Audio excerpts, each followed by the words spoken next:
Hi, my name's dapena, and today I'm going to do a persuasive speech for you guys that trying to persuade you guys to get into fishing as a hobby and pastime activity. It's a really great thing to get into. Let me show you some stuff that's fishing related before we get started. These are some fishing magazines that you can get from anywhere. You can get these at Publix or Walmart, any local store, CVS. They carry so many fishing magazines because it is one of the #1 sports in the country and in the entire world, actually. These are some really cool activities to do when you're fishing, driving on the beach, boating. I know when I see these magazines I get really excited and I want to check them out and try and plan my next fishing trip.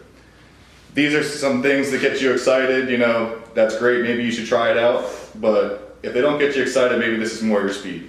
Maybe you should take up knitting and quilting, you know, that'd probably be a good thing for you if that doesn't get you excited.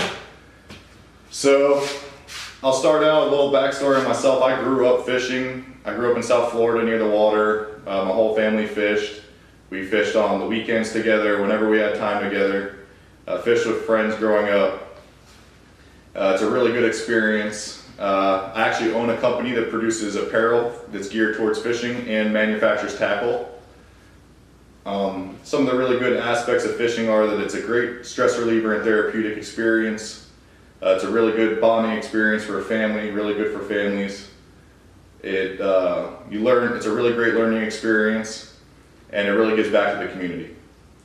The first thing I'd like to get into is how fishing is actually one of the #1 highest rated activities for relaxation done by a study by G. Henry and J. Lyle in 2003. Also another article that was written by Charles Robertson in an article called Stay Happy and Healthy and Go Fishing.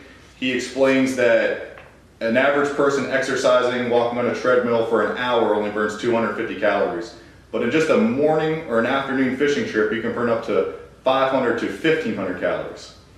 This coincides with the therapeutic experience because fishing is a total body experience. You're wading against the water, you're using your legs or moving on the boat with the waves. You're using your core, your arms, your lower arms, your upper arms, your back when you're casting or fighting a big fish. These are all things that are really good for your body, real low impact. You know, you're not super sore the next day, but it definitely makes a difference. My next point goes into family time. It's a great activity to do with your kids or grandparents or anybody in your family when you're looking for something to do. You have a really good time doing it. It doesn't matter how old you are, how young you are, how experienced you are, what kind of gear you have. You can do it with a cheap combo from Walmart, and you can go out there and get started. If there are people in your family that don't like the physical part of fishing, you know, it's a great experience for everybody. You can go out, you're out in nature, you're in the water, you're on the beach, on a boat. They can hang out and get a tan and be supportive, cheer you on, and that usually doesn't last long. Usually after 30 seconds they want to get involved. The next point about fishing, why it's a great activity to get involved in, is the learning factor. You really learn a lot when you fish.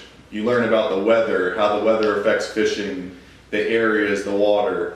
You learn about your ecosystems, how things coincide with each other, what animals are eating what animals, when certain fish are biting because there's certain bait fish that are running.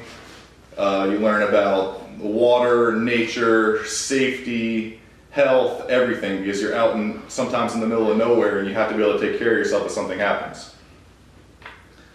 The last really good aspect of fishing is what it gives back to the community. A lot of people complain because they say, oh, I have to pay for a fishing license, I don't want to do that, but they don't realize what the fishing license actually does. In the United States alone, there are more than 50 million registered anglers. And of those 50 million registered anglers, they generate $700 million in revenue. And that money doesn't go to politicians or anything like that. That money goes straight back to nature and providing for the ecosystem and the marine industry. It's donated to conservations. It helps produce research for your fishing environment, for the waters. It's given to FWC to help patrol those areas and make sure that people are following the rules and the regulations. It really does a lot. Listed that are specific marine conservation groups that are nonprofit, there's over 50 of them, and they're global. They're not just specific to any one area, and that's just marine specific. There are other aspects that are nonprofit that are involved in the marine industry, but not specifically geared towards marine industry, such as they do cleanups and park cleanups and help out things that actually reflect and help the marine industry.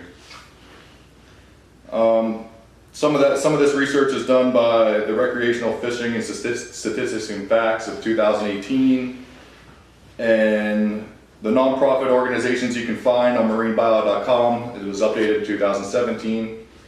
So now that you know all these things about fishing and why it's such a great thing to get into, and the next time you're trying to find something to do with your family or friends, or you're just bored and you want to get into something new, a new activity, keep you busy, maybe you'll think about fishing, and maybe you should go fishing, because it's a great experience for everybody.